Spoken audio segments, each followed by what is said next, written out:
No existe esta idea de paternidad espiritual como se conoce en la Biblia, ¿ya? Ni viene de Dios. Esa paternidad no viene de Dios. Cobertura espiritual, como se conoce, tampoco, no existe. La única cobertura es el Señor sobre nosotros, ¿cierto? Eso hay que dejarlo claro, o sea, para que la gente lo tenga claro. Y lo otro es Amén. Una cuestión muy importante de que pasa mucho que, claro, la revelación o la interpretación correcta de la Biblia la tiene el líder espiritual solamente, el padre de la casa. Entonces no puedes cuestionarle.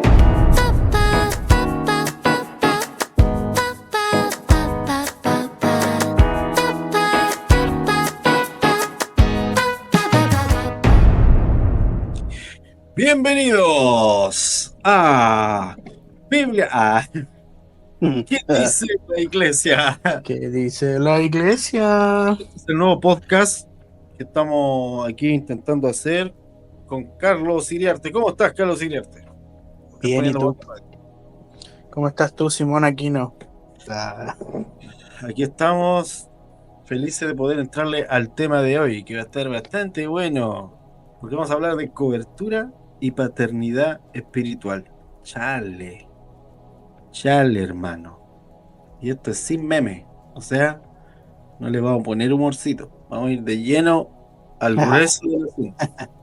Estamos como más estudiados en este nuevo intento. Sí, estamos más serios, ¿tú crees, hermano? Hay más seriedad en este podcast. Han pasado los años y esto ha traído seriedad a este estudio. Estamos ¿Qué dice, buscando la ¿Qué dice la iglesia? ¿Qué dice la iglesia? ¿Qué dice Carlos? Es que igual los temas lo requieren. Ya todo. No sé. Tira Pero como bonito se que. grave, mira lo que pasa. Sí, Cobertura, no, paternidad. estaba pensando lo que me decís, claro, es que puede ser igual, no sé, porque es que yo insisto, es que lo hacemos muy tarde. Y hiciste eso, y ahí te quedas pegado, ahí ya no tenés tanta cuerda. No, no, los años igual han pasado, si uno se pone más serio cuando envejece. Sí, sí. Yo mira, me río harto todavía, pero de repente uno como que se harta más rápido, idea mía. Sí, Puede sí, ser o uno se no. chorea rápido ahora ya. Anda mañoso uno a El veces. Y no choreamiento. explica. Uno anda mañoso y no tiene explicación de por qué estáis mañoso. Yo sé que cuando tengo hambre no es buen momento. No es buen momento. Aviso, aviso. Tengo hambre, no es buen momento de conversaciones serias. Tengo hambre. Mi cerebro solo quiere comer. O evito la discusión o conversación seria pre-café. Tiene que ser post-cafecito. Pots café. Post-café. Ahí, Pots café. ahí hay claridad, de hecho. Y hoy día, que vamos a hablar de este tema importante, he estado todo el día tomando café. Ando No. así. Hoy día que vamos a hablar de este tema importante, Ando loco, ando loco. ando loco, llévenme preso. Cobertura, que no es cobertura de chocolate, no es cobertura de... No, cobertura y paternidad espiritual. Este es un tema que es hoy en día concepto de muchas congregaciones, muchísimas, más de corte carismático, pentecostal, Es corto. norteamericano, y un poco yo he visto en Europa. En Europa no se da mucho el tema de la paternidad espiritual con estos conceptos, pero en parte es muy similar. O sea, ¿para qué andar con cosas? Se parece igual de todas formas. Carlitos, ¿qué piensas tú ya para partir? A partir. Dame tu apreciación. Para todos los youtubidentes. Espera un poco. La seriedad del podcast. Oye, no que. Estoy más lento que un río puré. Sí, que estoy como con estas cosas, pero en la cabeza. Ya no, sí, pum. ¿Qué va a decir yo? Esto se hace, eso igual se conecta con lo último el último capítulo o el puntapié inicial de la semana pasada del Papa, porque creo que ahí hay como una idea muy humana A todo detrás esto conseguí la portada del libro que de Frank hablamos. Viola. Sí, Sí, pues, paganismo en tu cristianismo. bueno, Lo así que conseguí solo para que no digan que tiramos cosas al aire y que no existe. Ahí está. ¿Ah? tiramos factos. Dale, perdón la interrupción. Voy a dejarlo No, ahí está para bien, está bien. degustación de aquellos que les gusta Es esto. antiguo ese libro, pero dice muchas cosas interesantes respecto a las prácticas de la iglesia Sí, cristiana. buenísimo. Buenísimo. Sí. Entonces, estábamos en cobertura y toda esa vaina. Y paternidad. Eh, sí, porque eso expresa un poco la necesidad humana de validación frente a los demás para ejercer autoridad, para ejercer poder. Mm, Entonces, esa o sea, la- dentro de las consignas humanas necesitamos validar nuestra autoridad. De hecho, los reyes, los emperadores, los políticos necesitan una validación de por qué están donde están y cuál es la razón de por qué están ahí. Y en ese sentido, detrás de eso tiene que haber gente que eh, crea en lo que tú has dicho, lo que tú has hecho, analice tu trayectoria, ¿cierto? Entonces la asociación apostólica tenía que ver con eso, porque yo soy líder, yo soy obispo, porque uno que es superior a mí, que viene ajá, directa de nuestro fundador, directamente de Jesús, me ha dado a mí, me ha dado este poder, esta confianza, me ha otorgado el poder, porque confía en claro. mí. Entonces, mientras yo pueda saber de dónde vengo, quién me ungió, qué persona me respalda, se puede también sustentar mi poder y mi autoridad. No sé si se entiende lo que quiero decir, pero que sí. Claro, o sea, básicamente me afirmo en las credenciales que me da otra persona. Mm. Ahora, en el ámbito religioso, eso siempre sucedió y sigue sucediendo. O sea, si nos vamos a, a la iglesia denominacional, iglesias bautistas, metodistas, pentecostales, o sea, la iglesia funciona en base a eso. O sea, ¿quién me respalda? ¿Qué institución te respalda? ¿Cierto? Y por muchos años, por mucho tiempo, eso funcionaba así. eh,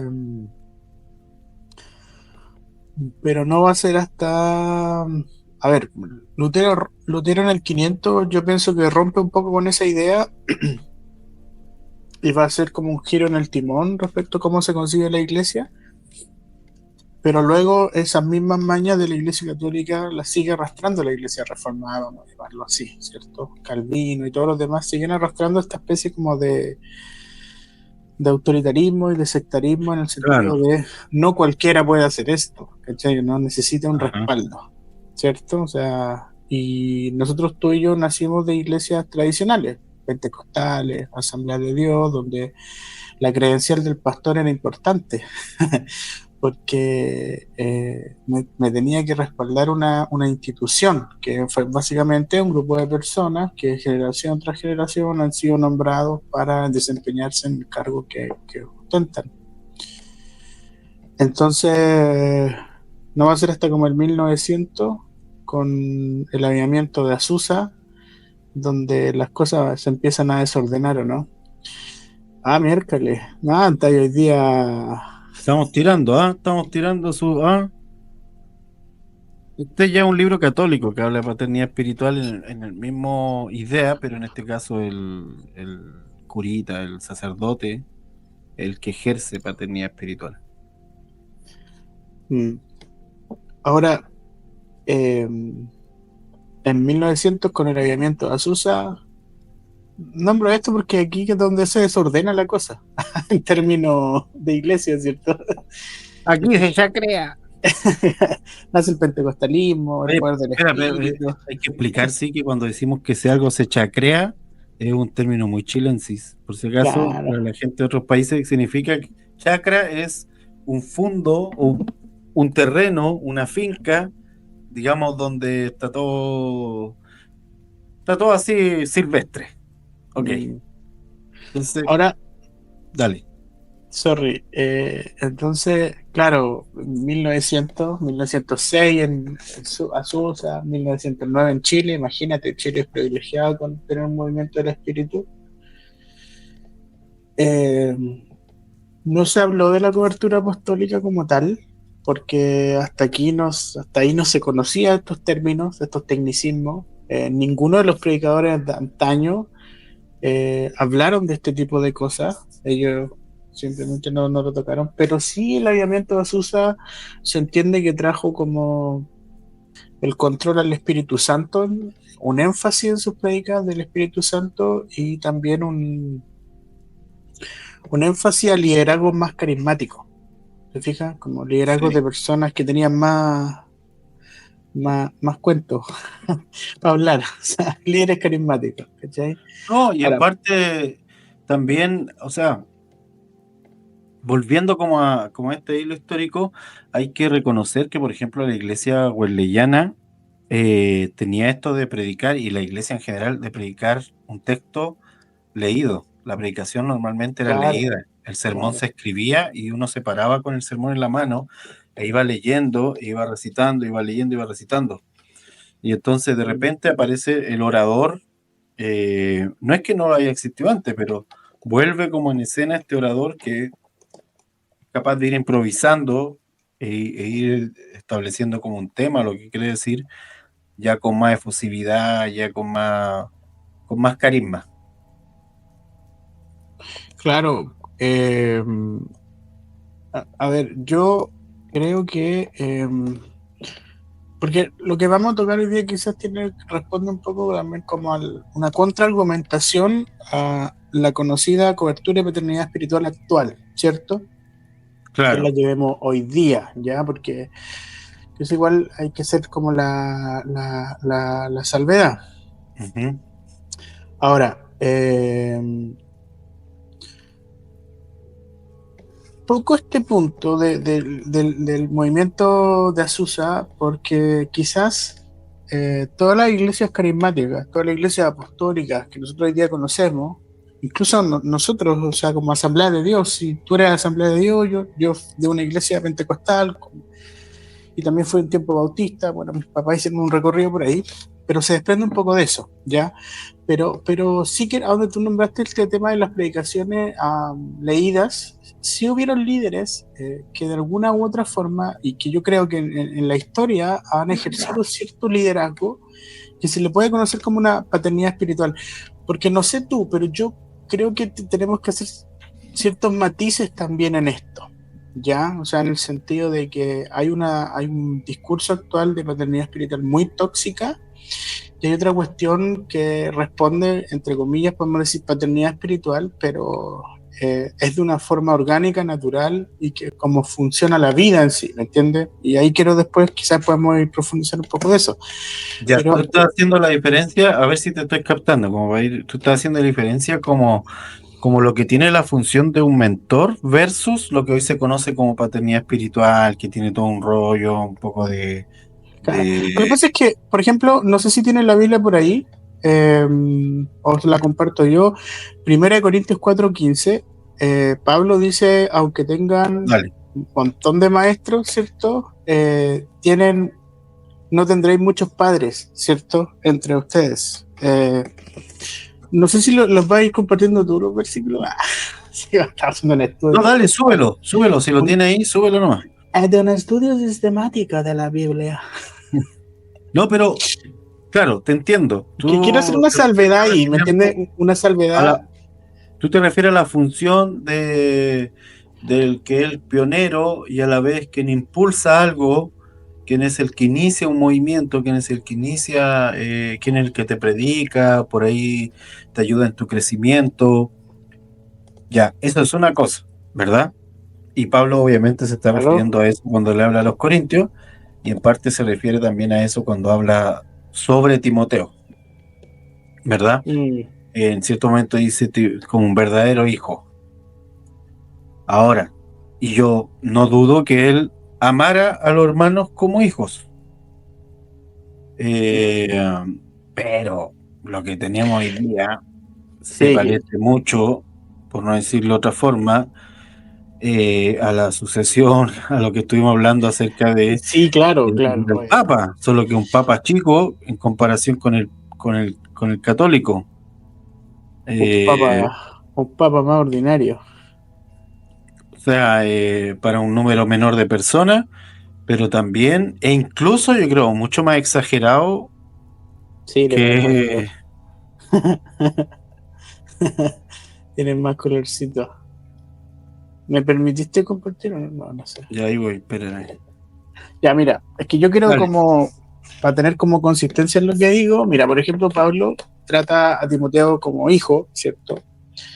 Eh, y va a decir, porque aunque tengáis 10.000 años en Cristo, o sea, 10.000 maestros, ¿cierto? Esos los años son como afirmadores, ¿cierto? No tendréis muchos padres, pues en Cristo Jesús yo os engendré por medio del Evangelio.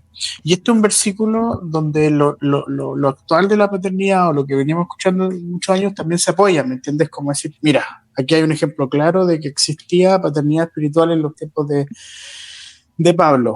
Pero Claro. yo aquí, Simón, quiero hacer una salvedad en esto en el sentido de que, porque esto consideremos que Pablo veía la paternidad desde una perspectiva de un ex rabino, voy a decirlo así, del primer siglo. Por favor, Es que eso es súper acláralo, por importante. favor, acláralo.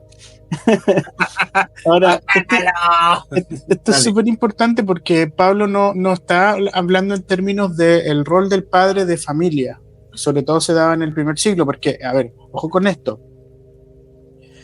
Eh, el rol del padre de familia en el primer siglo, que es un judío, que era papá, mamá, o sea, era papá, era la figura de autoridad total en el hogar, por ejemplo, venía a ser la guía moral, era el proveedor, era el maestro de la Torá y era el protector espiritual de su casa, ¿entiendes? Eso es súper importante. Eso lo hacía el papá de una familia. Tú o yo que soy papá, mis 3 hijos, ¿me entiendes? Vengo a ser como esta guía moral, los proveo, ¿cierto? Le enseño la Biblia, soy su protector espiritual, ¿cierto? Los corrijo, hay todo un tema lo que hacemos los papás, y eso está en Deuteronomio, por ejemplo, ¿cierto? Que los papás tenían que enseñarle a sus hijos la ley constantemente, ¿ya? Pero en los tiempos de Jesús, la relación de paternidad que Pablo habla, dentro del contexto está dentro del contexto del judaísmo del primer siglo como un rabino y un rabino discípulo, ¿cierto? Entonces, en algún sentido, no era lo que hoy día nosotros conocemos, porque hoy día lo que se conoce como paternidad espiritual, ¿cierto? No es lo mismo que Pablo está hablando, porque Pablo le está diciendo básicamente, yo soy su maestro, ¿cierto? Yo soy el que le está ayudando a interpretar o a reinterpretar la Torá en ese sentido, que era lo que hacían los rabinos, ¿me entiendes? Yo le mostré a Cristo, yo se los prediqué. O sea, Eso me está, y eso es muy importante. Ahora, es un vínculo de formación y herencia espiritual, no biológica, no de este en términos familiar. No sé si me explico. Ahora, eh, el punto es de que en ese sentido, por ejemplo, eh, lo contrario a esto, por ejemplo, sería lo que enseñaba el Talmud. ¿Cachai? Y el Talmud decía frases como tu maestro espiritual o tu rabino es más importante que tu padre que te trajo a la vida, porque tu maestro te va a llevar, te lleva a la vida del mundo venidero. Es una enseñanza del Talmud, ¿cachai? Lo tenía anotado por acá, lo estaba leyendo por eso. Entonces, lo que quiero decir con esto es de que el Talmud nada que ver con Jesús, pero se asemeja mucho a lo que dicen estos padres espirituales hoy día. Y lo que Pablo está diciendo con respecto a los padres espirituales, que yo soy como lo mismo, yo soy un maestro para ti, yo soy como lo que hacían los rabinos, que te estoy ayudando a interpretar el Evangelio, quiero usar esa palabra porque en el fondo los rabinos le ayudaban a reinterpretar la Torá a las personas, ¿me entiendes? Entonces, Pablo en ningún punto se está poniendo en este rol de padre de familia, sino se está poniendo en este rol de maestro para sus discípulos. Y esto es muy importante porque en algún punto luego viene la discusión de somos de Apolo o somos de Pablo, ¿cierto? Y Pablo va a decir que, o sea, somos de Cristo. Entonces, en algún sentido, ahí es donde él renuncia a sus derechos de engendramiento espiritual, vamos a decirlo así. Pablo renuncia a sus derechos, literal, y dice, ok, no importa esta discusión, yo no tengo ningún derecho de título sobre ustedes como figura de autoridad. La única figura de autoridad es de Cristo, acá. No sé si se... Sí, se de como... hecho, cuando él reprende a los corintios, es la misma carta. En la misma carta Pablo les dice que ellos no son de Pablo, ni de Apolo, ni de Cefas, y que la corten con eso porque todo eso es carnal. La misma carta, el 1 Corintios, solo que creo que el capítulo 2. Y aquí está en el 4 diciéndole, ok, con todo y eso, obviamente, yo no voy a dejar de lado que fui yo el que les prediqué. O sea, está claramente yo fui el que les prediqué, no los demás. No sé Entonces, en si lo ese estás viendo sentido, los ahí. puedo reprender. En Aquí ese está, mira. sentido, ajá. Sea En ese Pablo, sea Apolo, sentido, sea Cefas, sea el mundo, sea la vida, sea la muerte, sea lo presente, sea lo porvenir, todo es vuestro y vosotros de Cristo y Cristo de Dios. ahí unifica todo el criterio. Y claro, más adelante lo que pasa es que más adelante él le está diciendo, yo sí tengo derecho a reprenderlos, yo sí tengo derecho Exacto. a corregirlos, pero no está diciendo, a ver, trátenme como al papá de la casa, y aquí les va mi ADN, por ejemplo. Sí, lo que pasa es que bueno, lo que ocurre en Corinto es que en algún sentido están desconociendo quién es La Pablo y autoridad de porque Pablo. están rechazando su corrección. Entonces, encima Ajá. les va a decir después, les mando a Timoteo, mi hijo amado, para que les diga todo mi historial, para que él confirme quién soy yo. Considera esto también, de que no había WhatsApp, no había redes sociales, no había Instagram, no había YouTube. Pablo no subía su prédica a YouTube para que los hijos espirituales se conectaran a verla, ¿cierto? Entonces, para algunos quizás Pablo es un desconocido, sobre todo para los nuevos creyentes que se fueron sumando y de repente les llega la carta de un tal Pablo que le está llamando la atención y quizás muchos van a decir, ya, ¿qué se cree este? ¿De dónde salió?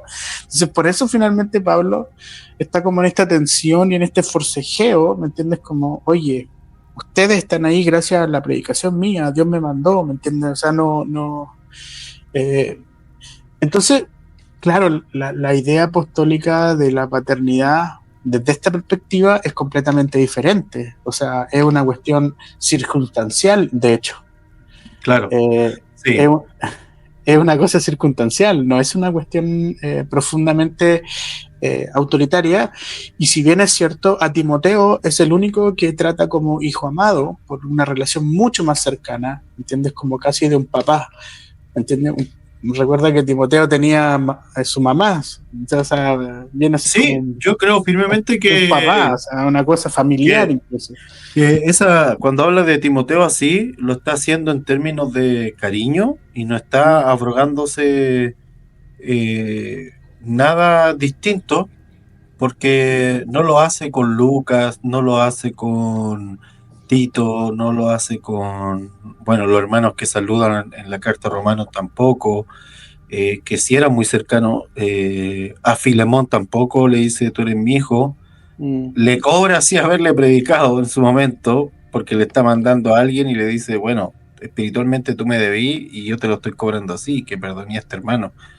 Eh, no le cobra en términos de dinero, sino que lo está haciendo en términos de ejemplos. Ejemplos te he dado, ahora reacciona ante ese ejemplo con una reacción conforme a Cristo. mm, Entonces, claramente, lo que se entiende ahora es muy parecido más a la estructura papal, mm, ¿sí? Porque el Papa, no hay que olvidarlo, es para el catolicismo es el Santo Padre. mm. Y a propósito de eso, ahí va, fa, Eso deberíamos lo tenía el, el capítulo pasado. capítulo pasado, sí. Entonces, a propósito de eso, fíjate que esa es la connotación que el catolicismo tiene acerca del Papa, Estuvo o harto así se rato el presenta. Juan Pablo II, viejo. ¿Cómo? Juan Pablo II estuvo caleta de rato. Como 20 años, sí. Pero es que No, Juan Pablo I duró menos que... porque todos dicen que lo mataron. O sea, lo nunca mataron. murió de un paro, pero, o sea, No, lo mataron, lo mataron. Lo Juan Pablo, mataron. Pablo VI, este otro Pablo, este Pablo VI, que metió que creó el Banco del Vaticano y todo el tema de la mafia y todo el tema de del lavado de dinero, Juan Pablo I tenía fama de incorrupto. Cuando lo eligen, tembló toda la curia y el Banco del Vaticano. Curiosamente duró poco. Curiosamente duró poquito. Lo fueron, Juan lo Pablo fueron. II estaba advertido cuando llegó, así que él no tocó nada de eso, lo dejó tal que como estaba, ni lo revisó por 20 años. Toma. Pero bueno, el punto es que aquí tenemos, Mataron me a un hacía hablar. inocente. El punto es que lo que tenemos hoy día en algunos lugares es esta idea de yo soy un padre espiritual a la idea del Papa, Mm, pero en grupos pequeños. Y como dice un sin duda. amigo también, el amigo alemán, que tú bien conoces, Que yo. Bien, decía, conozco. decía, peor, dice en el caso del mundo evangélico, porque por último, el Papa tiene que regirse por las leyes del Vaticano y hay leyes No, que acá no lo hay van ley, pues viendo, viejo. pero Acá en el mundo evangélico no hay ley. hace y deshace, ya con esa abrogarse, ser padre de todos, ya con Mm, eso, lo que se te ocurra, tengo que decirte que sí, po. mm, No puedo pesar algo como hijo del Señor, mm. porque entonces traición, po. Están Traición a atacando la al patria. ungido, Traición a la patria. traición a la patria, ataque al ungido, rebelión contra Dios, ¿no? Esto es como Coré. Y Mm, no, no, porque en Cristo Jesús dice la Escritura en Apocalipsis que una de las iglesias a quien el Señor le dice, me parece bien lo que has hecho, le dice, porque has probado los que dicen llamarse apóstoles. mm, Y si has probado los que dicen llamarse apóstoles, o sea, ¿cuánto más no vamos a probar a los que dicen llamarse padres? mm. Entonces, y Ahora, aparte que también hay una afiliación de membresía de organización. O sea, ni siquiera, es que se parece tan nada a lo que Pablo está diciendo, porque Pablo en Corintio, esta afiliación del que él menciona es porque yo te prediqué directamente, te mostré a Cristo directamente y trabajé en eso para que haya una congregación en Corintio.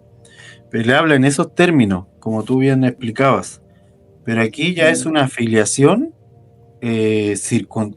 no circunstancial, sino organizacional. O sea que pero si yo mira, llego, que a mí me predicó alguien voy a inventar, yo soy chileno, me predicó alguien en Chile, recibí al Señor, caminé con este hermano que me enseñó 5 años, luego me voy a otro país y en ese país está este sistema, entonces yo paso a ser hijo inmediatamente del padre espiritual de esa organización solo porque llegué, te estáis solo porque saltando. Sí, pero te estáis saltando dale, decirte ya dale, así, siempre me salto, dale, dale. enojado así con la cuestión. No, Sí, ya, sorry. relajado, relajado, viejo, sí. Por nadie. Ya, continuamos, tengo Eh, otro aquí. ya. Lo que quiero como para que vayamos condensando esto es de que ya dejamos claro, entonces creo que concordamos en eso y lo acabas de decir también de que esta paternidad espiritual de la que cual habla Pablo, por ejemplo, tenía que ver con esta cuestión circunstancial de quién te ha predicado el Señor y por tanto yo también me he preocupado de tu cuidado, de tu salud espiritual y por eso Iglesia de Corintio, te estoy diciendo esto, despierta, ¿ya? Pero en ningún caso suplanto tu padre biológico, en ningún caso suplanto a tu Padre celestial, en ningún caso suplanto a Cristo sobre ti. ¿Entiendes? Soy eh, tu guía, pero ahí, o sea, Pablo no estaba ahí whatsappeando a la gente todo el tiempo para saber qué estaban haciendo. Pablo no hacía uso de parábolas que tenían que ver con Cristo para decir que se trataba de él y que él era el Padre, entonces no decía yo soy la roca de ustedes, por ejemplo. Exactamente. Y por otro lado, Jesús va a decir, no llaméis a nadie Padre. Y esto es muy importante porque Jesús se lo dice en un contexto donde los rabinos estaban ejerciendo, se estaban pasando de la raya con la autoridad que tenían y se estaban abrogando ya los rabinos, los fariseos y todo lo que hay ahí, se estaban abrogando en ellos la voz de Dios, o sea, esto es lo que Dios quiere, esto es como se tiene que vivir y le imponían cargas pesadas a la gente. Entonces Jesús se va a parar y va a decir, oye, estos no son los referentes máximos espirituales en tu vida. Y esto es muy importante porque también es un acto de rebelión de parte de Jesús contra el sistema impositivo abusador. Tenía el micrófono apagado. Mateo 23, a propósito de lo que tú estás mencionando, 23 del 5 en adelante, dice, antes hacen todas sus obras para ser vistos por los hombres, ¿Mm? y eso que ni escenario tenían. Pues ensanchan sus filacterias y extienden los flecos de sus mantos y aman los primeros asientos en las cenas y las primeras sillas en las sinagogas y las salutaciones en las plazas y que los hombres los llamen rabí, rabí. Mm. Esto es como, dígame licenciado. No, viejo, eso Licenciado. refleja tanto la naturaleza humana que sigue vigente hoy día. Si lo vemos en la religión, lo vemos, lo que hoy día vemos en redes sociales, incluso en los eventos, en las Claro. conferencias. No, y incluso yo bromeaba porque hay en México, por ejemplo, Guatemala y sobre todo cerca de Centroamérica, es muy dado que en un contexto totalmente diferente al trabajo se te presente con tu título de carrera. Es como que estoy en un cumpleaños y alguien dice, oh, el ingeniero Juan. Ah, mira, ahí viene el doctor Felipe. Ah, mira, ahí pasó el arquitecto tanto. O sea, es muy dado eso y es muy dado que se presenten también así. Hola, soy el ingeniero. Entonces, también de esto, que a mí me parece una cosa muy chistosa, obviamente muy... porque no es el contexto, o sea, no necesito un ingeniero en un cumpleaños, no necesito un doctor, está bien en el hospital, pero fuera de eso no tiene sentido. Y a propósito, Chespirito se reía de eso cuando hacía esto de estos loquitos que uno le decía al otro, dígame licenciado, y hasta que el otro le decía licenciado, el otro le decía, oh, gracias, muchas gracias, le decía. Hacía una ironía de eso. Pero esto pasa mucho también en las congregaciones, o sea, dígame profeta. Ok, profeta, gracias. Muchas gracias. O sea, es similar. Tanto así que los correos se firman profeta tanto. Los títulos de Facebook, Instagram, redes sociales, en vez de poner el nombre de la persona, está también el cargo, porque ya funciona como cargo, dejó de funcionar como función. Y entonces dice, leo un poco más abajo, pero vosotros no queráis que os llamen rabí, porque uno es vuestro maestro, el Cristo, y todos vosotros sois hermanos. Mm. Y no llaméis Padre vuestro a nadie en la tierra, porque uno es vuestro Padre, el que está en los cielos. Ni llaméis maestros, porque uno es vuestro Maestro, el Cristo, que es el mayor de vosotros, y el que es mayor, y el que es el mayor entre vosotros sea vuestro siervo. Mm. Porque el que se enaltece será humillado, y el que se humilla será enaltecido. Mateo 23, más o menos leí hasta el 12, del Mm. 5 al 12. Entonces está súper explícito. Mm. Entiendo que también hay una dinámica que se empieza a generar y a mantener, de la cual es difícil escapar, porque cuando ya estás dentro o ya llegaste a una congregación que tiene todas estas formas, está difícil, o sea, que no se te pegue. Yo recuerdo cuando entendí que eso no solo estaba mal en términos de sentido común, sino que estaba mal para Dios, y lo corregí inmediatamente en mi vocabulario de cómo trataba a las personas, de decirle al que era pastor, no decirle pastor, sino de llamarlo por su nombre. Cuando empecé a hacer eso, me acuerdo que no lo hacía con personas que yo sabía que eso le iba a hacer le iba a dar una sensación de falta de respeto, sobre todo personas mayores en edad, porque había toda una idea del jefe. Eh, pero sí traté de hacerlo con personas que pudiesen entender que no estaba tratando de faltar el respeto, sino que estaba tratando de seguir lo que Jesucristo me decía. Así partí. Luego ya cambié completamente y dije no, tengo que hacerlo con todo el mundo, porque, y si se molesta ya, bueno, tendré que explicar, pero el asunto es que a nadie llaméis maestro, a nadie llaméis rabí, a nadie llame de esta forma, a nadie llames Pero padre. igual el trasfondo, y creo que dejarlo como bien claro, que de dónde vienen estas palabras de Jesús, vienen de que estaba viendo que en Israel los rabinos se estaban poniendo como una clase espiritual superior al resto. Y ellos miraban hacia abajo a las personas y querían como que las demás incluso les rendieran pleitesía, porque ellos eran los que estaban trayendo la revelación, ¿cierto?, de lo que Dios era, lo que Dios quería para su tiempo. Entonces, teníamos que, o la gente miraba para arriba a los rabinos, viéndolo como el ejemplo máximo de cómo seguir a Dios. Y Jesús viene a invertir eso, y es como, no, o sea, lo que están haciendo los rabinos está mal. Lo que están haciendo los rabinos no representa al Padre. Entonces, basta con esos sistemas donde hay una oligarquía espiritual. Suena como comunista espiritual lo que estoy diciendo.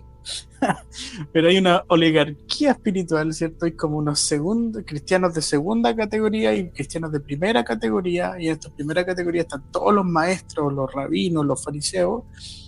Y Jesús dice, no, el reino de los cielos no es eso.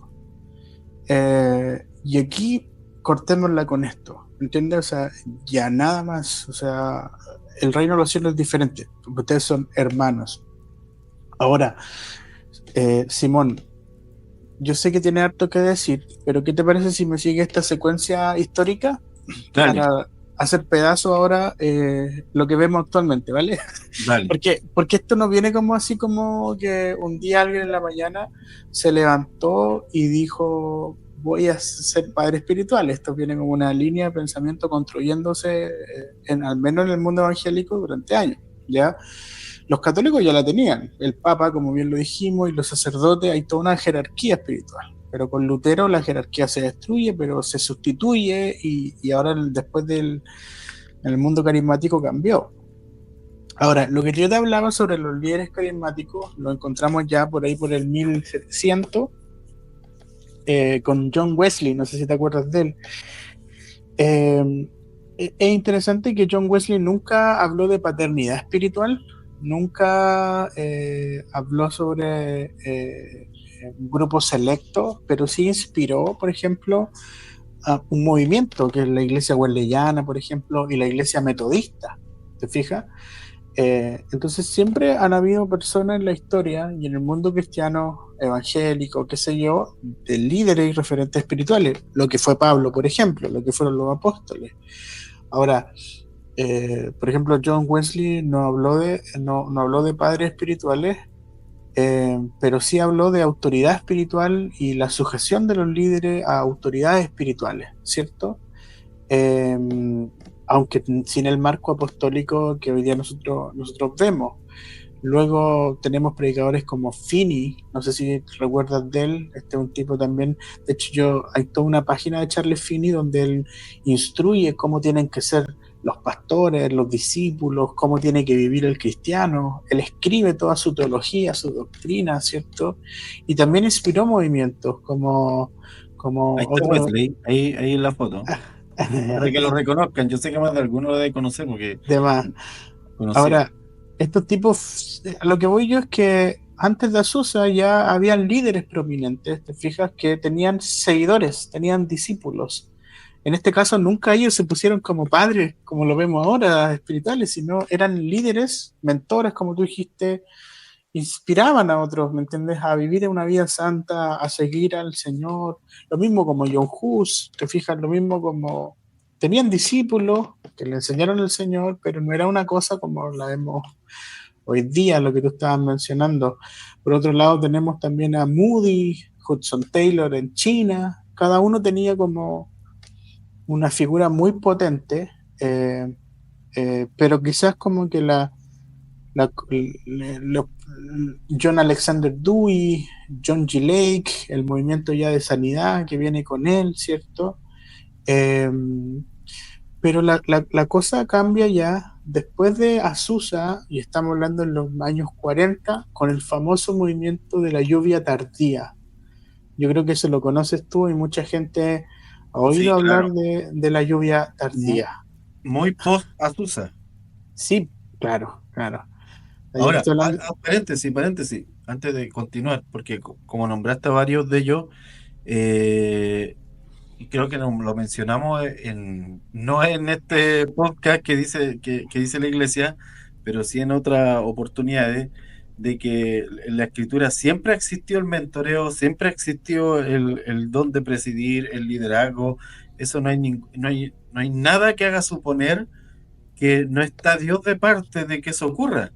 Lo que Mm, pasa es que cuando esto es como Gedeón, Dios escoge a Gedeón, lo manda para que lidere todo el asunto y ocurre todo lo que tiene que ocurrir, pero una vez que Gedeón se empieza a rayar, porque él dice no quiero ser rey, pero en la práctica actúa como rey. mm, Cuando Gedeón se empieza a rayar, cuando todo se chacrea, esa va a ser la claro. siguiente frase, todo se vuelve un caos, todo se vuelve un desastre y empieza la corrupción a reinar. Porque Mm, una cosa es que Dios elija a alguien para liderar un movimiento, para traer una reforma, para traer un cambio, para impulsar algo que el Señor quiere hacer en esa época, para mentorear a incluso a algún hermano. Y otra cosa es atribuirse una dimensión que es completamente diferente, de la cual explícitamente el Señor está diciendo no va por ahí. mm. Ahora sí, cierro paréntesis. Sí, por supuesto. Ahora, entre este proceso de lo que ocurre en Azusa, que se levantan, como que reaviva a todos estos líderes carismáticos, ¿cierto? Este control del Espíritu Santo de la Iglesia, surgen igual, por ejemplo, no sé si has escuchado de William Branham, un predicador del movimiento de la sanidad que fue conocido, y él influenció profundamente el movimiento de la lluvia tardía. Él ya empezó a enseñar, por ahí por los años 30, de que los apóstoles y los profetas debían ser restaurados como parte del gobierno de la iglesia. Te fijas, de ahí vienen los años 30. Entonces, de esto toma mucho el movimiento de la lluvia tardía, eh, y, y va a empezar como a construir toda esta idea. eh, y ahí tenemos a George Warnock, a Baxter, a Britton, que empiezan a hablar sobre esta restauración del ministerio quíntuple, la restauración de la unción, la sanidad, lo milagroso, pero por allá entre los 60 y los 80 aparece este famoso predicador llamado John Robert Stevens, que él habla directamente ya de los padres espirituales y la cobertura apostólica. Él podríamos decir que es el primero eh, que habla sobre paternidad espiritual directamente, cobertura apostólica, y habla sobre el orden jerárquico, jerarquías espirituales y autoridad apostólica. Él es el primero. Así, aquí ya como que la cosa toma otro rumbo para lo que hoy día nosotros conocemos, porque hasta acá, claro, venían estas figuras prominentes, donde, wow, qué genial como predica, la autoridad que tiene, es un padre para nosotros por todo lo que nos ha enseñado. Pero este hombre, John Stevens, como que viene como a sentar las bases de lo que hoy día nosotros vemos en sus diferentes variantes, ¿ya? Él Claro. directamente habla de eso, ¿ok? Y de ahí, en los 70, aparecen personas como que tú las vas a conocer: Derek Prince, Charles Bob Mumford, es que famosísimo también, que hablan sobre someterse a la autoridad espiritual, la Bueno, relación hay un entre... libro muy conocido, creo que lo tengo por aquí, a ver si lo logro mostrar. Cadena Espiritual de Sidney Starr, con prólogo de Peter Wagner. Wagner tiene prólogo muy Esto largo. es más nuevo, esto es como de los 2000 ya, ¿cachai? Ajá. De ahí tocó lo de Peter Wagner, pero el punto es de que hasta aquí, Derek Prince, famosísimo Derek Prince, no sé si tú lo has escuchado, tiene montones de Sí, prédicas, sí. habla sobre la guerra espiritual y todo. Ya ellos ya son como los que empiezan a enseñar de esto. De hecho, muchos de ellos también tuvieron críticos que denunciaban el abuso espiritual y el control excesivo que estos ministerios ejercían sobre sus miembros. Ya de aquí ya estamos hablando en los 60, 70, donde la cosa se pone un poco más compleja.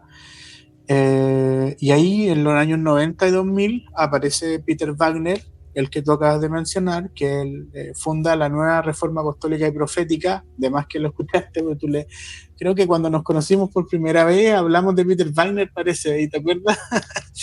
Hablamos de que estaba, yo te dije, yo leí un poco de él y todo estaba como ahí. Eh, y Peter Wagner el que populariza las frases de la Reforma Apostólica. Y Peter Wagner, yo de hecho tengo un libro de él, de hecho lo leí, cómo la gente de Dios cambiará las ciudades o los movimientos de Dios. Tengo un par de libros de él que me acuerdo yo que haber leído a Peter Wagner escribiendo sobre cómo deberían ser las redes apostólicas y que tenía que haber un Ya, padre espiritual, aquí espérate, un padre espiritual y tenían que sujetarse iglesia a él en contraposición de las iglesias denominacionales, ¿cachai? Donde había un concilio, donde habían pastores, donde había un obispo, un presidente. Lo apostólico tenía que ser diferente. Dale nomás. aquí hay un punto interesante porque se empiezan a dar varios vicios entre medio en las congregaciones, como todos los tiempos, la Iglesia de Jesucristo siempre hemos estado lidiando todos con el factor humano. Como tú bien lo recuerdas cada capítulo, y creo que es bueno recordarlo, el factor humano siempre está presente. Y entonces, en ese sentido, sí, muchas congregaciones eran tan democráticas que básicamente desde el predicador hasta los ministros estaban ahí y eran escogidos democráticamente por voto. Yo estuve en mi primer año Sí, obvio, obvio. de Hijo del Señor en votaciones para ver si un hermano X quedaba de líder, de diácono, de bla, bla, bla. Entonces, con todo el movimiento del reconocimiento de las funciones ministeriales, llámese apóstol, profeta, pastor, maestro, evangelista, todas juntas, se empieza a dar entonces esta pregunta acerca de la autoridad que tienen cada uno de ellos y cuál es el orden de esa autoridad. Y obviamente la revisión se centra en los 12 apóstoles. Obviamente es una comparación exageradísima, a mi parecer, porque los 12 apóstoles no solo eran apóstoles por la unción que tenían, sino que eran especiales por ser testigos del Mesías judío de los 3 años y testigos del cumplimiento del antiguo pacto y bueno, y un montón de cosas más que no se van a repetir porque ya estamos en otro pacto. Entonces, a lo que voy es que eh, dentro de eso empieza toda esta serie de preguntas de cómo se debe hacer ahora que las funciones ministeriales son reconocidas y reconocemos que están en medio nuestro. Y yo creo que un escritor, pero compulsivo, en este sentido, no lo digo peyorativamente, sino que lo digo que una persona que trabajaba bastante, era Peter Wagner. Yo leí Sí. varios libros de él, más de uno, eh, y te podría decir que 60% de los libros, hoy en día podría decir que el 60% de los libros tenían cosas muy consistentes. Claro, ¿cuándo se daba el drama? Cuando empezaba la pregunta de cómo tengo que hacerlo ahora en la práctica. Y Sí. Wagner, en este caso, tenía una relación con Sudamérica muy especial por haber sido misionero en Bolivia por tantos años y tenía una relación muy especial con los ministros, digamos, en Sudamérica. Y eso hizo que sus libros en español también llegaran profusamente. Por ahí también había una relación especial junto en Centroamérica, con ministros de Centroamérica. Entonces, todo esto baja primero a Centroamérica y Centroamérica se expande a Sudamérica. Toda esta idea. Cuando, ahora, quiero decir esto porque tal vez no está aquí Wagner, pero tenía algo interesante él, que él se autocorregía en los libros siguientes. Tenía la capacidad de decir, en el libro tanto no estaba tan claro. Creo que aquí me equivoqué. Creo que si él hubiese seguido escribiendo, estaría ahora corrigiéndose cosas que él abiertamente dijo, creo que por aquí podría ir. Y efectivamente, su manera, y no solo él, sino que otros más, de responder a cómo debería reorganizarse todo esto, fue establecer al apóstol, a la función apostólica, como una autoridad superior y desde ahí que chorreara todo para abajo. Entonces, yo creo que como todo movimiento, como tú lo has mencionado, dando ejemplo de otros líderes más del pasado, se empiezan a dar esto respuesta rápida ante un dilema y en esa respuesta rápida no estamos siendo muy precisos. Ahora, Porque no consideramos lo que eso va a acarrear después como consecuencia. Ahora, tantos claro. años después, 10 años después, 15 o 20 años después, miramos hacia atrás y decimos, aquí hubo gente que se montó el carro de una forma en que ya se Pero mira, chacreó de nuevo. aquí hay cosas como que aportando lo que tú estás diciendo de Wagner, porque creo que es importante también entender varias cosas. Hablé de otros líderes como Derek Prince y todo ello. Todo en su esencia ellos eran eh, predicadores. El mismo John Stevens eran pastores de iglesia. ¿Ya? Y ellos ejercían esta autoridad espiritual y empezaron a hablar de la paternidad y quizás con una intención un poco considerando de que se estaban restaurando los ministerios apostólicos y era parte del proceso también que el apóstol se posicionara como un padre espiritual, un padre de la casa, ¿te fijas? Como todo esto. Pero la diferencia con Peter Wagner, y que lo hacemos acá, es que Peter Wagner era un académico, él fue profesor de Fuller, de la Universidad Teológica Fuller, y él parte este camino de entender lo que Dios está haciendo con los avivamientos que ocurrieron en Argentina. Y él observa esto y dice, wow, aquí está pasando algo interesante, le estamos dando el control al Espíritu Santo en la iglesia, algo que en Estados Unidos hemos perdido luego de todos estos moveres de sanidad de los 50. Y él empieza a escribir sobre eso y termina luego escribiendo sobre toda esta reforma apostólica que él va a llamar. Pero él es un académico, o sea, él está interpretando la escritura, viendo lo que pasa, tratando de sentar las bases un poco de este movimiento. Y como tú bien dices, claro, gente que lee esto lo va a aplicar en sus iglesias locales y empiezan a ver todo estas cosas media extrañas, por así decirlo. Pero Peter Wagner, su contribución sin duda es notable, ¿ya? En el sentido de que le va a dar sustento teológico y bíblico, ¿cierto? A la intercesión, por ejemplo, al ministerio profético, ¿cierto? A la guerra espiritual. Sí, un montón.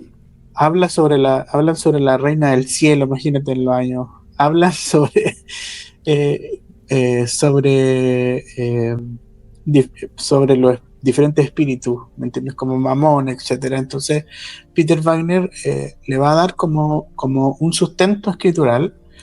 Y fíjate que Peter Wagner va a decir que el modelo tradicional y episcopal, como de las grandes corporaciones, es ineficaz y lo que necesitamos son alianzas apostólicas, necesitamos redes, ¿te fijas? Pero en el sentido de establecer amistades profundas más que este sentido piramidal. Y lo de Peter Wagner es curioso porque él escribe sobre esto y es chistoso porque en muchos de sus libros hay ejemplos de predicadores como diciendo, mira, yo veo lo que está haciendo este predicador en tal parte, es genial. Bueno, pasó con un predicador gringo que después a los 5 años que él lo nombra en su libro, se descubre que tenía toda una vida oculta y era un gran líder. Pero Sí, es que es muy interesante todo esto, ¿te fijas, ahí tienes, no? por ejemplo, un buen ejemplo de cómo, en el caso de él, por ejemplo, que era muy apasionado por entender cómo era la dinámica de la iglesia. De hecho, esa era su área de investigación académica. La eclesiología era su área, digamos. Y en eso viajó a muchos lugares donde había avivamiento, preguntándose cuáles son los factores de este avivamiento, cuáles son los factores que están produciendo un avivamiento. Y, y de hecho hay libros donde él los menciona. Y en ese tiempo estaba Héctor Torres también, con ese mismo tipo de literatura. Estaba Harold Caballero, me acuerdo, con ese mismo tipo de literatura, ligado Sí. a guerra espiritual. Pero todos cuestionándose esto. Ahora, ¿cuál es el problema? Que en el camino, volvemos al asunto, no hay forma de medir cuándo alguien se va a equivocar, cuándo alguien va a errar. Mira, ahí tengo una foto de Derek Prince, para Sí, algunos que no lo conocen. ¿Cuándo esto va a cambiar de sentido completamente? Y yo creo sí, po. que O sea, ahora, hasta, a mí lo que hasta me ahí está. gustaba de él, y estoy haciendo casi una defensa aquí, pero sí me gustaba mucho, es que efectivamente él se corregía en sus libros de nuevo. Lo voy a poner así. Creo que escribía los libros considerando que el lector no era tonto y podía separar cizaña de trigo mientras iba Sí, claro. leyendo, y él mismo no se daba tanta importancia. O sea, él decía, vengo a plantear esto en el libro. No sé si será así tangentemente, pero esto es lo que estoy viendo, y te daba como los argumentos, tanto bíblicos como te daba argumentos de sus estudios, digamos, de sus datos, de un avivamiento en tal lado, otro avivamiento en tal parte, más o menos contaba lo que él había ido a observar y todo. Eran Mm. súper entretenidos los libros. O sea, aparte de aprender, eran súper entretenidos. Pero claro, a mí lo que más me llama la atención es cómo de muchas cosas que se plantearon por estos hijos del Señor, e incluso los movimientos antiguos también pasó, eh, muchas cosas que se van planteando, ¿cómo es que la más importante, cómo es que la que más va tomando peso es la que da espacio para generar una jerarquía que traiga control? Y Mm. ahí es donde yo empiezo a decir, ah, aquí hay algo que ya tiene que ver con lo que pasa en el corazón de las personas. Mm. Ahora, mira, yo creo que hasta aquí lo que la contribución de Peter Wagner y todos esos que están en el movimiento de Peter Wagner, maravilloso. O sea, fue parte de su momento para restaurar los ministerios, el ministerio quíntuple, que te fijas, todo eso genial. Pero como tú dices, claro, después, no sé si deliberadamente o casi como no se dieron cuenta que la balanza se estaba inclinando justamente al rol de más importancia, entre comillas, o la autoridad máxima, ¿entiendes? La figura apostólica, ¿te fijas? O lo profético. Era como la balanza se va para allá porque estos son los más importantes. Todo se empezó a centrar como ahí. Y ahí surgieron ministerios que yo creo que fueron como de ayuda, pero en el tiempo fueron a sentar las bases también de lo que vemos hoy día. Tenemos a Bill Hammond, por ejemplo, a John Eckhart. Eh, todos hemos leído libros de ellos, los que llevamos años en la iglesia y estamos en este movimiento, todos hemos leído libros quizás de ellos. Eh, Buenísimo. pero Ah, sí, tiene claro, libros espectaculares. pero aquí ya empiezan a ocurrir cuestiones donde como que fue la última ola o escritores de este tiempo que empezaron como a sentar las bases del ministerio quíntuple, pero lo que vino después es justamente lo que nosotros empezamos como ya Y mira, a cuestionar, porque hasta aquí estos viejitos que escribían no veía estas ya, figuras espérate, que me dio rabia, no. que, Ya, espérate, hasta ellos no veíamos, como te entiendes, lo que vemos hoy día, ¿te fijas? Había una especie qué rabia. de equilibrio, quizás ellos estaban tomando directamente lo que Dios estaba hablando en esa temporada y trataron de ser fieles con lo que recibieron y enseñarlo, ¿me entiendes? O sea, yo aquí no estoy como apuntando con el dedo, que creo que hasta aquí está bien, pero lo que viene después, hermano, es lo que justamente nosotros hoy día nos convoca aquí. Exacto. Mira, Porque, mira, yo te tengo puedo una decir, teoría. hasta Ronnie Chávez, por ejemplo, que lleva años en esto, te fijas en su momento, en todo su momento, hasta lo que viene después en Latinoamérica, desde Ronnie Chávez para acá, y lo que ocurre con Guillermo Maldonado, y lo que ocurre con los ministerios de Benecer en Honduras, te fijas, eh, y, y todo eso, Yo la verdad, donde empieza tengo como una teoría. a armarse una Una suposición. amalgama de cosas raras. Yo tengo una suposición. La verdad es que yo soy más de hacia ciencia cierta, conozco los libros más que lo que pasa en el interior de algunos lugares. Pero conozco los libros y la opinión de los que escribieron en su momento. Como bien tú dices, algunos ya no están en el Señor. Yo creo, porque así yo mismo lo sentí en algún momento, que el dique de las denominaciones era tan potente, sobre todo a la hora de rechazar el funcionamiento de los 5 ministerios, tan fuerte, y yo mismo lo experimenté, eh, en carne propia, digamos, ya no hablen nunca más de que existe la posibilidad de que la iglesia sea profética.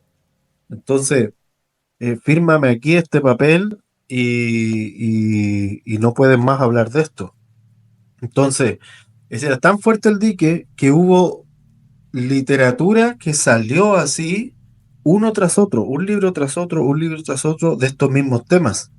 Y creo que algunos, como en el caso de Wagner, como en el caso de los que realmente, creo yo, se iban tomando este asunto en serio, hicieron trabajo enorme.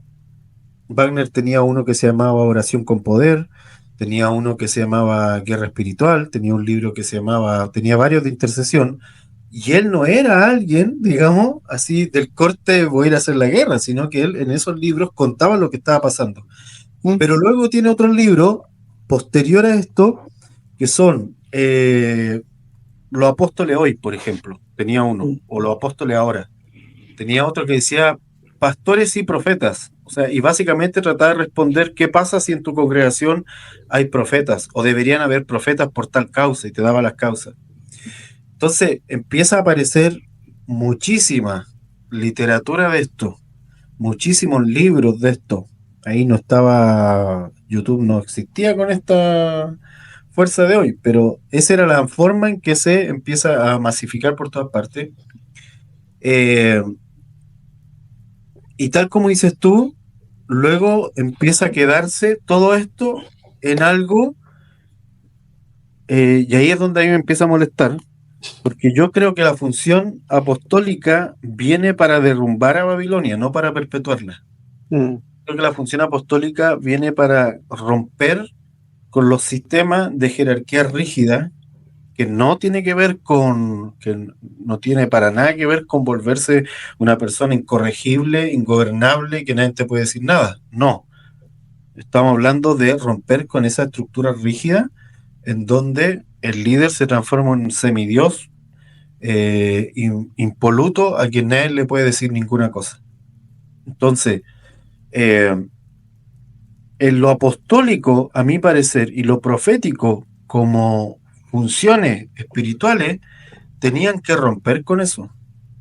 Tenían que romper con esa estructura, tenían que romper con ese esquema, porque es lo que hacen en toda la escritura. Entonces, y dar paso a una iglesia mucho más libre de estos elementos, mucho menos jerarquizada, mucho menos centralizada, a una iglesia mucho más abierta, mucho más transversal, en donde los ancianos pudiesen aparecer, no ancianos piramidales, sino ancianos entre los hermanos, y en donde la hermandad realmente tuviera cabida.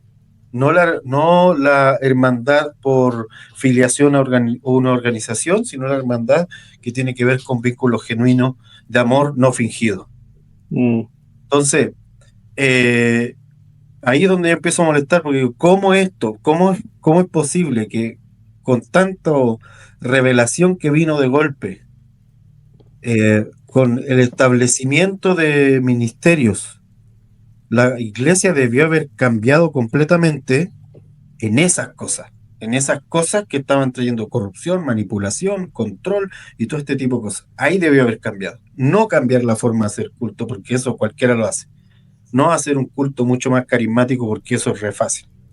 O sea, está re fácil, está así un curso de teatro y ya podéis salir a ser súper histriónico. Y no hay problema. O sea, es fácil lograrlo.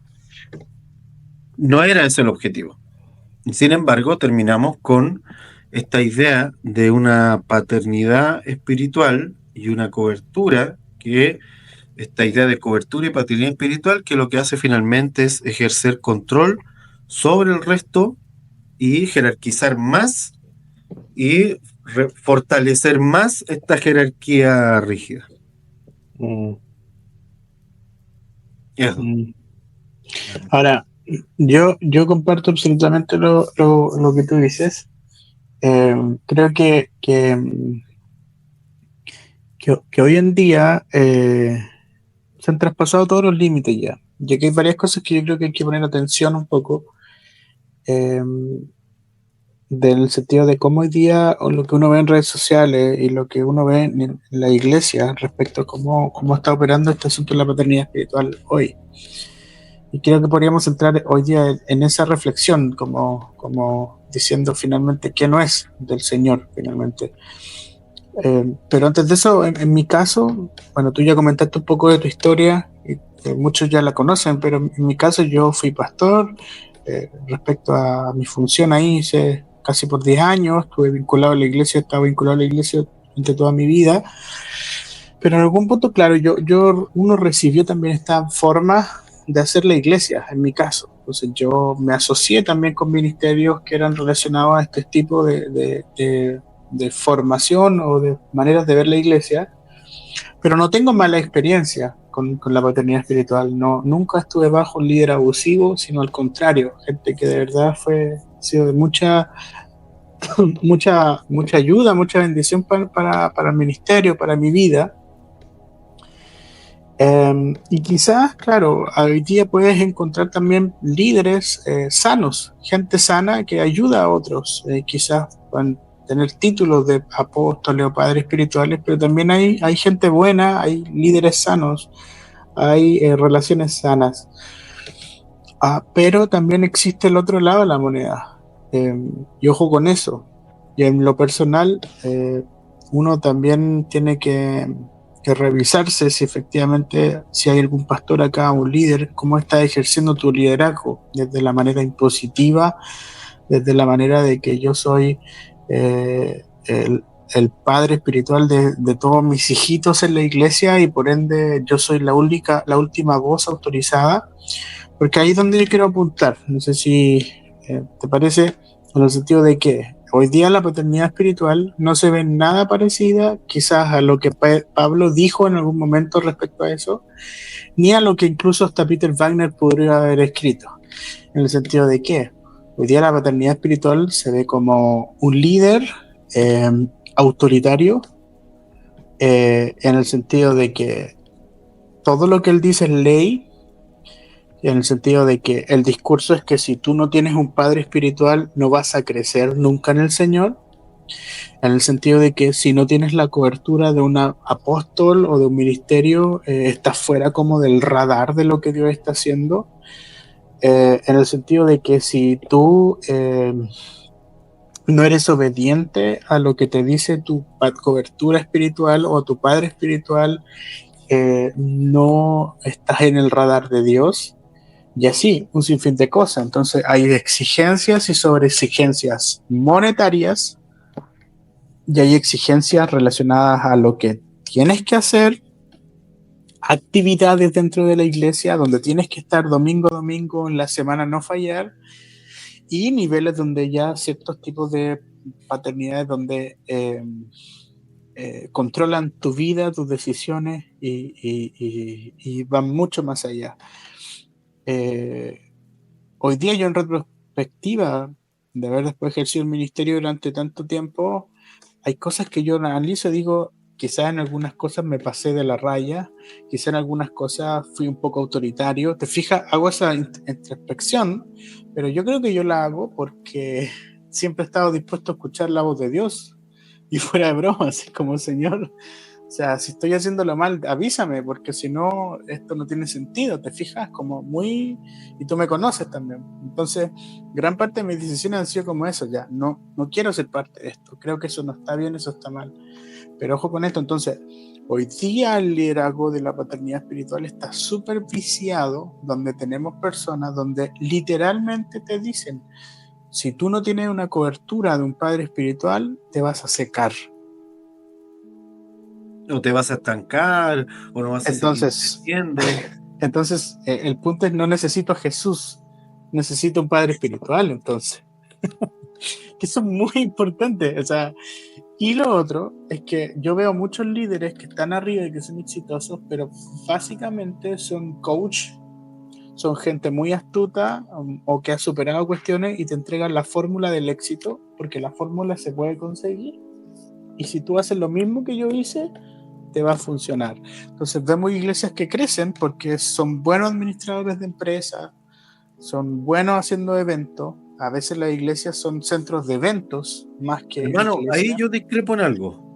¿En Yo creo qué? que discrepo en algo. O sea, estoy de acuerdo en la esencia de lo que tú estás diciendo, solo que discrepo en el concepto de la iglesia crece. Yo creo que es una organización la que está creciendo en número, pero a la luz de lo que la escritura dice de lo que somos como iglesia, ahí normalmente no Sí, hay no sé. sustancia de iglesia ni crecimiento de iglesia, porque el crecimiento de la iglesia tiene que ver con la revelación de Jesucristo y eso se pesa en cuánto soy autónomo para poder amar a mi hermano.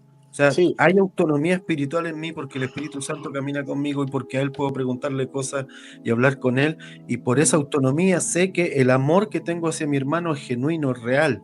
No es una relación utilitaria, no lo estoy utilizando a Él. ya, Porque esto es para arriba y para abajo, así como el dibujito que tenemos acá.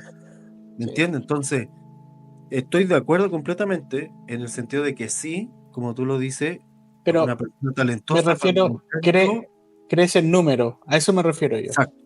No, a eso me refiero. Cuando digo la iglesia crece, crece en números, son más organizados, tienen ministerios, son eficientes. Todo eso visible al mundo, ¿te fijas o no? Como, wow, mira lo que hemos construido. Eso es lo que Y buscan. visible, y Eso, visible también para el para ellos mundo mismos. evangélico, sobre todo Sí, para el mundo claro. evangélico, Claro. porque el mundo de afuera a veces no está ni ahí, hermano, no le Claro, importa, sin duda. no le llama la atención, o sea, a veces incluso y les da una sensación de peligro, o sea, ¿por qué esta persona todo el mundo lo idolatra así? Mm, Les da una sensación sí, rara. Es más al mundo evangélico donde se tiene como, wow, mira. Eh, y no, mira, si ni siquiera habría problema con que se juntaran 3.000 después de una predicación como Pedro, si el asunto es que Pedro no se transformó en el líder de esos 3.000. mm, Ese es el tema. O sea, sabemos que hay dones, que hay ministerios, que hay funciones ministeriales que están en la iglesia y que Dios unge hijos de Él para funciones que pueden tener resultados espectaculares, sobrenaturales. Ahora, eso no debe transformarse entonces en que voy a ser el rey de la escalera.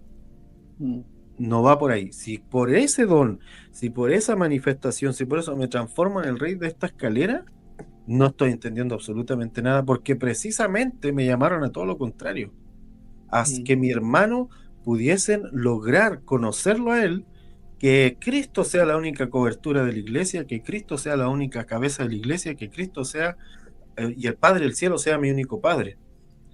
sí, Sin eso es un desorden y tal como dices tú, puedo conseguir resultados en la organización por ser un buen organizador, ¿verdad? claro. Por ser un buen organizador. Puedo conseguirlo. Puedo llenar un auditorio por tener buena retórica.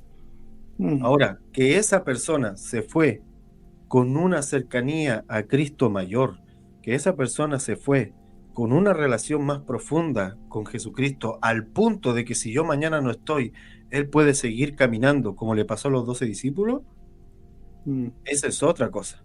Y ahí es donde está el peso del crecimiento de la iglesia. De verdad, el que está en la escritura, del que se habla en la escritura acerca de crecer a la estatura del varón perfecto. Entonces, ¿qué es lo que pasa? Que después con el tiempo, estas mismas coberturas, estas mismas padres espirituales, viven quejándose de que los hermanos no tienen la estatura que ellos esperan. Pero si los tienen todo el rato ahí dependientes de ellos, ¿cómo van a tener estatura? ¿Quién crece así? Si la única forma de que haya un papá es porque hay niños chicos. Si necesitas un papá que te salga a defender es porque no eres adulto. O sea, básicamente es eso.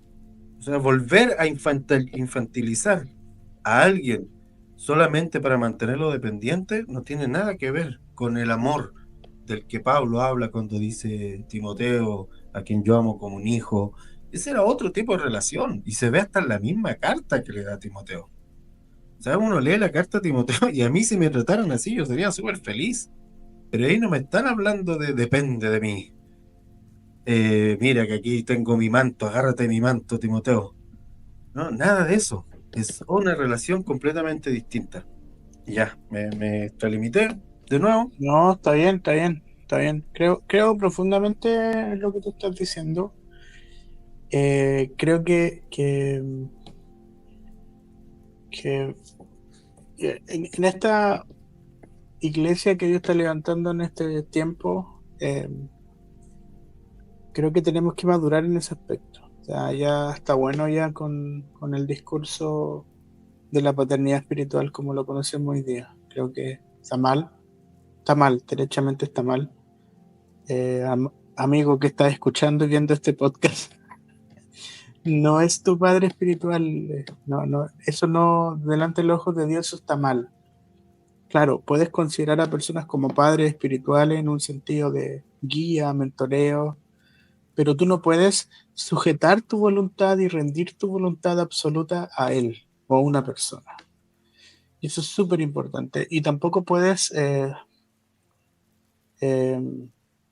entregar tu conciencia, o sea, tu forma de pensar a un ser humano.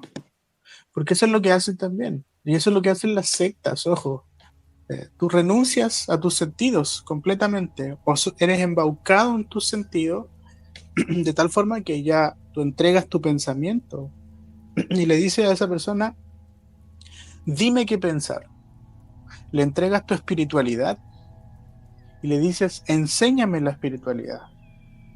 Cuando el único que, o sea, ¿a quién debo entregar mi pensamiento?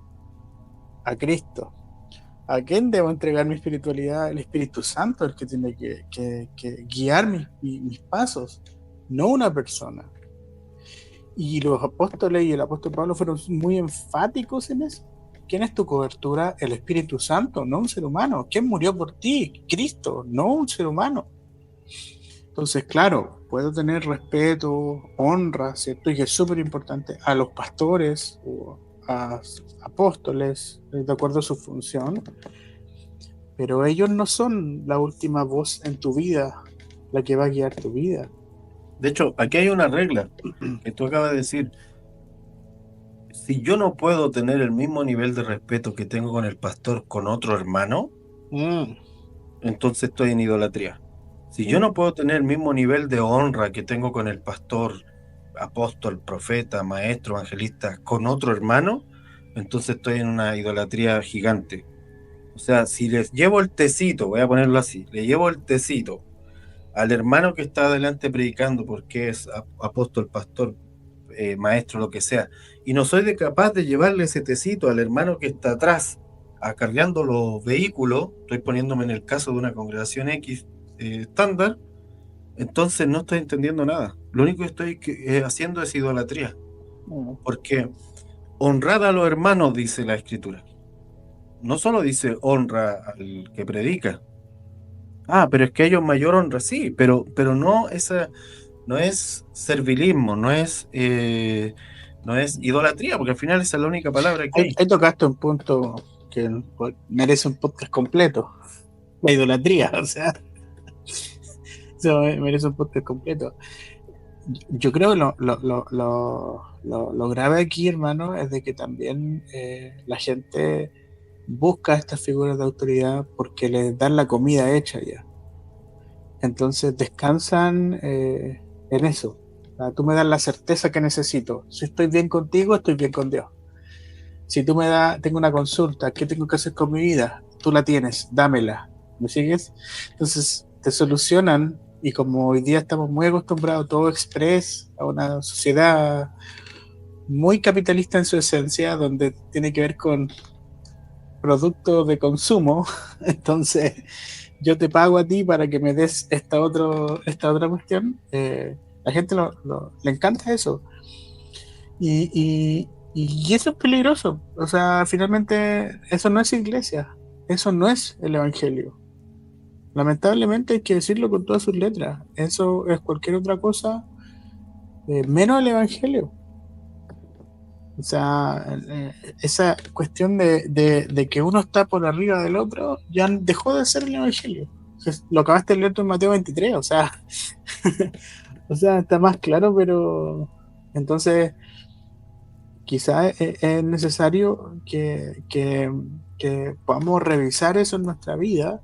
Y si tú estás yendo a una iglesia y te estás dando cuenta que las cosas no están saliendo bien y que ya salen con este cuentito, pon atención a eso, porque ya, o sea, quizás no debería estar ahí. Lo digo así, muy abiertamente. Yo no. Te lanzaste, te lanzaste. Sí, porque Terminé finalmente. de decir, llévenme preso. No, pero yo creo que ya, bueno, este podcast es para eso, ¿no? Como ya decir lo que uno piensa, porque sí está. Ya es mucho.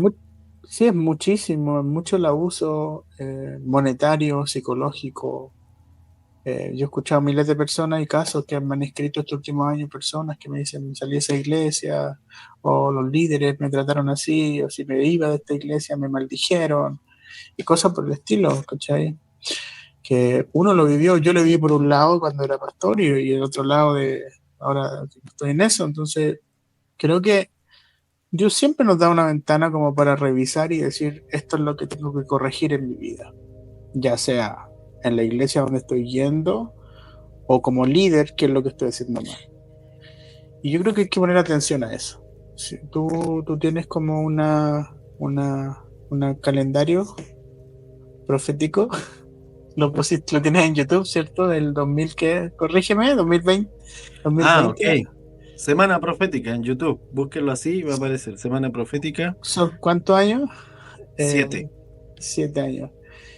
Y mira, ¿por qué hago de esto mención? Porque yo creo profundamente de que Dios está haciendo cosas en este tiempo. O sea, no en vano hay un éxodo gigante o personas que están saliendo de iglesias tradicionales a hacer iglesias en casa o están teniendo sus pausas, ¿cierto? Para replantearse qué hacer y qué no hacer. Y ojo, que no Y- se están replanteando su relación con Cristo. Exacto, Lo que se están replanteando es si donde estoy realmente es iglesia. exacto. Y ahí también es muy importante este mensaje, pues muy atingente, porque hay un colapso también respecto a todos estos abusos que se han cometido, se están cometiendo en la iglesia. Ahora, un punto importante a propósito ya que se nos están yendo los minutos, a propósito de esta idea de cobertura que tú mencionabas de salir de Mm, cobertura, no hay ningún versículo en toda la Biblia que haga una relación directa entre el verbo cubrir, que puede ser una persona que cubre a otra, que puede ser el Señor cuando cubre un lugar, en fin, con la autoridad de un líder sobre los demás. No hay ninguno. listo. Sí, no. Nada. Partiendo por ahí. Segundo, el ejercicio de cubrir que tenía el esposo, y volvemos al punto de lo que tú mencionaste al principio, lo hacía con la esposa. El Mm, esposo cubría en el sentido de proveer, proteger y todo lo que tú mencionabas. Esa era la cobertura del esposo sobre la esposa. Por lo tanto, en la iglesia, si queremos hablar de cobertura, lo único que puede dar eso es el esposo de la iglesia, que es Cristo. Ningún ser humano puede cubrir a la iglesia, mm, porque la iglesia no puede tener dos esposos. O tiene a Cristo o no está casada. Así de simple. Y entonces Cristo es la cabeza de la iglesia y por ende es quien cubre a la iglesia. Y ahora, ¿cómo me otorgo? ¿Cómo soy parte de esa cubierta de Cristo que significa su protección, que significa su guía, que significa su provisión, que significa todo eso? ¿Cómo hago parte de eso? Bueno, vinculándome con la hermandad, no siendo parte de una organización. Eso no me acredita que yo estoy bajo la cobertura de Jesucristo. Lo que acredita que estoy bajo la cobertura de Jesucristo es que fui redimido por Él, lo reconozco como Señor y me relaciono con otros hermanos. Eso incluso puede ser que tengo un hermano que está en la China y todas las tardes de los jueves nos juntamos a buscar de Dios juntos. Ahí ya estoy bajo cobertura de Cristo. No necesito que busquemos un líder para que nos dé cobertura. Yo digo porque cada vez que a mí me envían a veces mensajes, hermano, ¿usted da cobertura? Y yo digo, ¿de chocolate o de...? Digo, no, ¿qué es eso? Bueno, y ahí empezamos a hablar. O cuando yo digo lo de la cobertura que no va, cuando a veces me he expresado con eso, para algunos es, entonces, ¿cómo me sujeto a autoridad? Sujetarme a autoridad es que considero a un hermano maduro en cierto aspecto y entonces yo voy, porque la escritura dice sujetado uno a otro. Voy y me sujeto a que él me aconseje. También él dice que podamos contarle nuestros pecados a los hermanos para que podamos ser sanados, nuestros errores. Entonces, todo este ejercicio era de una iglesia transversal. Una iglesia donde yo honro al hermano que tengo al lado mío.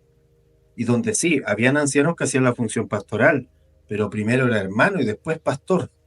O sea, era el hermano que pastoreaba, no era el pastor que estaba sobre el resto de la oveja. Porque el de la parábola de la oveja del pastor es Jesucristo. Y Jesucristo se está comparando a los fariseos cuando dice que hay pastores malos.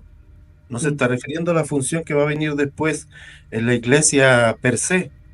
Esa función era la de los ancianos, bueno, y de eso ya hemos hablado. Pero el asunto es que había una transversalidad, y en esa transversalidad, ser parte de la iglesia era tener vínculos genuinos con mis hermanos y al mismo tiempo tener un vínculo genuino con el Señor Jesucristo. Y eso me ponía bajo la cabeza, que era Cristo, y eso me ponía dentro del cuerpo. Me hacía uno dentro del cuerpo. Eso. Para ir como resumiendo, paternidad espiritual, como la que vemos hoy día en grandes ministerios, y la que se predica, y la que tú ves en redes sociales, o la que estés cerca en tu iglesia, que tiene todas estas características malas que hablamos, no va. Ojo con eso. Así como no existe esta idea de paternidad espiritual como se conoce en la Biblia, ¿ya? Ni viene de Dios. Esa paternidad no viene de Dios. Cobertura espiritual como se conoce tampoco, no existe. La única cobertura es el Señor sobre nosotros, ¿cierto? Eso hay que dejarlo claro, o sea, para que la gente lo tenga claro. Y lo otro es una cuestión muy importante de que pasa mucho que, claro, la revelación o la interpretación correcta de la Biblia la tiene el líder espiritual solamente, el padre de la casa. Entonces no puedes cuestionarle al padre de la casa, no puedes cuestionar la visión de la iglesia, ¿te das cuenta o no? Entonces yo llego a un lugar y tengo que sujetar mi conciencia a todo el discurso que ya tienen armado y no puedo preguntar, no puedo llevar la contraria, tengo que creer lo que se está diciendo ahí. Y si en algún punto yo no lo creo, no puedo alzar la voz y decir, ¿sabes qué? No lo veo así. Porque si no lo veo así, soy rebelde en estas comunidades de fe. Porque cada opinión distinta es una amenaza a la figura de autoridad. O sea, cada opinión distinta es un Absalón o es un motín que están haciendo en mi contra. Y eso atenta profundamente contra la iglesia verdadera del Señor, porque nunca fue pensado de esa manera desde el Señor. Entonces, eso también creo que es necesario decirlo, o sea... Sí, es nocivo, muy nocivo. Malísimo. ¿Cachai? Entonces, ahí tienes otro punto que yo creo que, ojo, o sea, si estás en un ministerio así, o tú tienes un liderazgo así, hay que revisar eso, eso no es No es la iglesia, finalmente. Y mira, fíjate que las personas que aman, o sea, yo he visto pastores, ministros del Señor que han caído en cuenta en este abuso porque se les enseñó así, aprendieron de personas así y una vez en el ejercicio de no estaban cómodos porque el Espíritu Santo no los dejaba estar cómodos y cayeron en cuenta que esto hay algo que está mal aquí a lo que me dijeron que tenía que actuar, cómo debía reaccionar, cómo que tenía que llevar a cabo este ministerio. Y han empezado a tomar decisiones para retroceder de esa forma y volver a algo que esté más ligado al perfecto corazón de Dios. Entonces, y a la manera en que la iglesia es. O sea, yo no tengo mi hermano mayor, de sangre me refiero, no me llama y me dice, oye, esto es lo que vamos a hacer y de domingo a domingo yo te digo cuál es la forma en que tú tienes que pensar a Dios. Es absurdo, porque vuelvo a decir, el ministro, el líder, es mi hermano, no es mi padre, como tú lo has repetido tantas veces, es mi hermano. Y puede ser un hermano más maduro, sí, claro que sí. Puede ser un hermano que tenga autoridad en un área, claro que sí, si eso nadie lo niega. El asunto es que eso no significa que sea Cristo para mí, porque Cristo ya habita en mi corazón. Y su función es que ese Cristo que habita en mí empiece a tomar el timón de mi vida. Y para hacer eso, no puede haber otra persona tomando el timón de mi vida. Tiene que estar el Espíritu Santo haciéndolo. Entonces, fuiste muy directo, Carlos, y me parece genial. Al decir, eso no va, ya, se acabó. Se acabó. Y ya llevamos 1 hora 30, hermano. Yo creo que ya. ¿Palabras finales para cerrar? Creo que igual, bueno, van quedando cosas, no sé, espero haber sido como haber ayudado un poco a dilucidar esta cuestión, porque de pronto puede haber gente que esté preguntándose efectivamente si esto de la paternidad, esto escriban al Instagram. Pueden estar preguntándose si estoy en el lugar correcto, si por qué me siento incómodo, me quiero ir de la iglesia, o tengo problemas con mis líderes, qué está pasando, siento que me están... Porque también existe esta cuestión de como, no quiero fallarle a Dios, ¿me entiendes? Entonces sí, se junta toda esta idea y nada, entonces hablarle a esas personas es decirles como, no estás solo, hay mucha gente igual que ya está viendo esto claramente, así que cualquier consulta, háganos en los Instagram, a Simón o a mí, qué sé yo. Y el Señor nos ha llamado a vivir en libertad. Y eso es lo que Pablo dice. Entonces, cualquier cosa que te atrape, cualquier cosa que te coarte tu libertad, creo que hay que revisarla, porque eso no viene de Dios. Todo lo que te ate, creo que no viene del cielo, así que a libertad nos ha llamado el Señor. Por precio fuiste comprado, no os hagáis esclavos de los hombres. Yo añadiría en palabras finales, hermano, si tú estás justo en ese momento de estar oprimido, ¿sí? Ten paz. Ten paz en el Señor, refúgiate en Él, y si incluso hay palabras que te han lanzado, porque normalmente pasa, ten paz en el Señor, refúgiate en Él, considera que la iglesia es abundante, amplia, no solo somos hermanos que están aquí, sino hasta el Jonás se enfermó, sino de los santos de otros tiempos. Eso, hermano. Amén. Ya. Nos vemos entonces. Espero que hayamos sido de ayuda en esta segunda edición de ¿Qué dice la iglesia? Abrazos.